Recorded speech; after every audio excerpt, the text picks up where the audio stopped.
बहुत लोग इस बात से परेशान हैं कि कब कटेगा उनके जमीन का रसीद। यानी उनके पास जमीन है और जमीन का रसीद नहीं कट रहा है, तो आखिर उनके जमीन का रसीद कब कटेगा।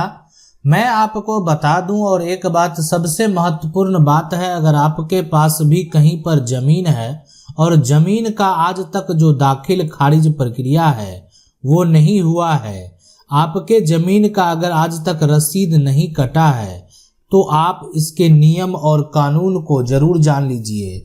आपके पास जमीन की रजिस्ट्री है या आपके पास जमीन का खतियान है, लेकिन आज तक आपका जमीन का रसीद नहीं कटा है।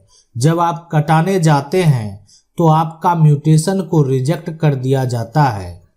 जब आप रसीद कटाने जाते हैं तो ये बताया जाता है कि अब ये जमीन दूसरे के नाम से है। आपका म्यूटेशन को रिजेक्ट कर दिया जाता है। तो ये सबसे बड़ा सवाल है कि आखिर कब और कैसे आपके जमीन का रसीद कटेगा। इसके लिए आपको क्या करना पड़ेगा, मैं आज आपको बताऊंगा राजस्व न्यायालय के बारे में। यानी कब, कहां और क्यों जाना चाहिए, और कैसे आप आसानी से जो है अपने प्रॉपर्टी का, अपने संपत्ति का, अगर आप टैक्स नहीं दे रहे हैं, रेवेन्यू नहीं दे रहे हैं, राजस्व नहीं दे रहे हैं, तो आप देने लगेंगे और सरकार के नज़र में भी आप उस संपत्ति के मालिक बन जाएंगे। यानी अगर आप जमीन का रसीद अगर आपका नहीं कट रहा है तो सरकार के नज़र में आप संपत्ति के मालिक अभी नहीं हैं, लेकिन कानूनी तौर पर अगर आपके पास डॉक्यूमेंट है, दस्तावेज है, तो आपके पास संपत्ति का टाइटल है, तो कानूनी तौर पर आप ही उस संपत्ति के मालिक हैं और कोई उस संपत्ति का मालिक नहीं होगा। अब सबसे पहले यहाँ पर इसको समझ लें कि आखिर ये राजस्व न्यायालय क्या होता है, बोर्ड ऑफ रेवेन्यू क्या होता है, कमिश्नर कोर्ट क्या होता है, कलेक्टर्स कोर्ट क्या होता है, तहसीलदार कोर्ट क्या होता है। अब कब जो है यहाँ आपको जो है कहाँ जाना चाहिए, किस तरह का समस्या लेकर जाना चाहिए, और इसमें क्या नियम है और क्या कानून है। सबसे महत्वपूर्ण बात जो है ये है कि ये जो नियम है, ये जो कानून है, ये लोकल जो लॉ है ना, लॉ पर काम करती है। अब यहाँ पर यह कानून जो है राज्य में, राज्य सरकार के द्वारा ये नियम कानून जो बनाए गए हैं, ठीक है, यानी वो जो भी हो, अब ये लोकल लॉ कहने का मतलब है ये कानून राज्य सरकार के द्वारा तय किया जाता है। यानी अब आप जिस राज्य से बिलोंग करते हैं वहाँ का राज्य सरकार जो नियम बनाएगा, तो यही नियम जो है board of revenue, commissioner court, collector court, tehsildar court जो है, जो राजस्व न्यायालय है, वहाँ पर इसका पालन किया जाएगा। अब यहाँ पर जैसे सरकार को पावर है, अधिकार है कि वो लगान जो एक तरह से शुल्क है वो अपने अनुसार जो सही है वो तय कर सकती है, उसमें बदलाव कर सकती है, मालगुजारी के लिए नियम कानून जो है वो ला सकती है, दाखिल खारिज में जो एक प्रक्रिया है उसमें सुधार के लिए नियम कानून जो है वो ला सकती है। यानी अगर आपका जमीन का रसीद नहीं कट रहा है, तो रसीद अगर आप नहीं कटा पा रहे हैं तो उसमें किसी प्रकार की त्रुटि है, उसका सुधार जो संभव है, इन पर जो है सरकार के द्वारा नियम कानून लाए जाएंगे और उसी नियम कानून के तहत जो है जो राजस्व न्यायालय है वो कार्य करती है। यानी अगर आपको समस्या होगा, आपको राजस्व से संबंधित समस्या होगा, तो आपको राजस्व न्यायालय में जाना होगा। जैसे आपका म्यूटेशन नहीं हो रहा है, आपका कोई फर्जी रसीद कटा लिया है, आपका कोई फर्जी म्यूटेशन करवा लिया है, यानी कहने का मतलब जमीन आपके पास, जमीन की रजिस्ट्री का कागजात आपके पास, जमीन का खतियान आपके पास, लेकिन दाखिल खारिज कोई और कर रहा है। तो दाखिल खारिज अगर कोई और करा लेगा तो फिर सरकार को टैक्स भी वही देना शुरू कर देगा जो कि वो गलत तरीके से फर्जी दस्तावेज के आधार पर ये सारा किया गया है। तो इस तरह के म्यूटेशन को आपको कैंसिल करवाना है तो फिर आपको राजस्व न्यायालय जाना होगा। अगर आप जमीन रसीद को कैंसिल करवाना चाहते हैं, है ना, कैंसिल करवाना जो है यहाँ पर चाहते हैं तो भी आपको जो है यहाँ पर राजस्व न्यायालय यहाँ पर जाना होगा।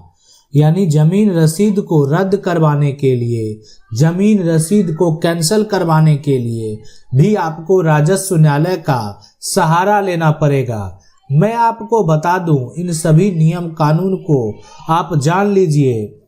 सबसे पहले कि आखिरकार आपको अगर कोई संपत्ति में अगर फर्जीवाड़ा हो गया है तो क्या राजस्व न्यायालय से अगर आपको न्याय नहीं मिला तो क्या आप आगे जा सकते हैं या नहीं जा सकते हैं। मैं आपको बता दूं, ये न्यायालय सरकार के बनाए गए लोकल लॉ पर काम करती है, सरकार के बनाए गए नियम कानून को भी फॉलो करती है और साथ साथ जो हमारे देश में राजस्व का कानून है, सेंट्रल यानी केंद्रीय राजस्व अधिनियम जो है वो हमारे देश में ये कानून है और उस पर भी ये काम करती है। यानी केंद्रीय राजस्व अधिनियम जो है 1963 और इसकी स्थापना हुई थी और इसमें भी बहुत सारे नियम हैं, बहुत सारे कानून हैं जिसका पालन करना होता है। लेकिन अगर आप राजस्व न्यायालय के फैसले से संतुष्ट नहीं हैं, आपको लगता है कि राजस्व न्यायालय के द्वारा जो फैसला किया गया है ये फैसला सही नहीं है, तो फिर आगे आप अपील कर सकते हैं, आप सिविल न्यायालय में जा सकते हैं। वहां से भी अगर आप संतुष्ट नहीं होंगे तो आप हाई कोर्ट जा सकते हैं, आप सुप्रीम कोर्ट जा सकते हैं। ये आपका अधिकार है और अगर आपको आपका अधिकार नहीं मिलता है, आप अपने फैसले से संतुष्ट नहीं हैं, तो आप आगे भी अपील कर सकते हैं। ये होता है पूरा प्रक्रिया। अब यहाँ पर सबसे महत्वपूर्ण बात यह है कि क्या आपके संपत्ति का कोई अगर म्यूटेशन करा लिया है तो उस व्यक्ति का क्या कानूनी अधिकार हो जाएगा, या आप अगर किसी के संपत्ति का म्यूटेशन करा लिए तो क्या आप संपत्ति के मालिक कहलाएंगे। हमारा कानून ये कहता है कि अगर कोई भी व्यक्ति आपके जमीन का अगर रसीद कटा लिया, यानी अगर आपके संपत्ति का जो यहाँ पर है दाखिल खारिज करा लिया, यहाँ पर दाखिल खारिज जो है वो अगर करा लिया तो वो संपत्ति का कानूनी तौर पर मालिक जो है वो नहीं बन सकता है। यानी कानूनी तौर पर ऐसा फैसला सुप्रीम कोर्ट के द्वारा दिया गया था कि आप जो है सिर्फ जमीन का म्यूटेशन कराकर कोई भी मालिक नहीं बन सकता, कोई भी संपत्ति का मालिक नहीं बन